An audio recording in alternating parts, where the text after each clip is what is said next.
Hello everyone, আসসালামু আলাইকুম। নিগার্স world থেকে চলে আসলাম আরেকটা ভিডিও নিয়ে। যারা আমার মতো মেকআপ করতে পারেন না অথবা মেকআপ করতে চান না, এই ভিডিওটা তাদের জন্য। দেখেন চটজলদি কত আমি রেডি হয়ে গেলাম, জাস্ট বেশি কিছু না। সানস্ক্রিন ইউজ করলাম, দেন হচ্ছে ফেস পাউডার, দেন ব্লাশ, কাজল, দ্যাটস ইট। আমি রেডি হয়ে গেলাম। অনেকদিন যাবত ইচ্ছা করতেছে নদীর পাড়ে একটু ঘুরতে যাব। ওয়েদারটা এত ভালো ছিল, চট জলদি আমি একটা শাড়ি নিয়ে নিলাম, নীল শাড়ি। এটা পরে আমি আজকে নদীর পাড়ে যাব।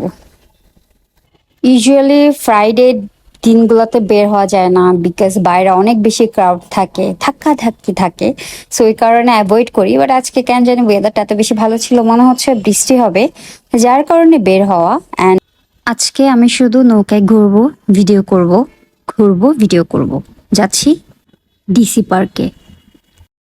ডিসি পার্কে কিন্তু অলওয়েজ ক্রাউড থাকে, সো চিন্তা করতেছিলাম ক্রাউড থাকবে কিনা, বাট না, সেদিন ওয়েদার প্লাস বৃষ্টি হবে চিন্তা করে মেবি অনেকে বের হয় নাই, ঘুরে আরাম পাইছি। বা প্লাস ওনাদের আর্টিফিশিয়াল যে লেকটা আছে, এখানে কাইকিং বা নৌকা করে ঘোরা যায়, এই জিনিসটা আমার অনেক বেশি ভালো লাগছে। অ্যান্ড সন্ধ্যা অব্দি আমরা এখানে ছিলাম, অনেক বেশি ভালো সময় কাটছে। দেখা হবে আবার কোনো ভিডিওতে, ভালো থাকবেন, টাটা, খুদা হাফিজ।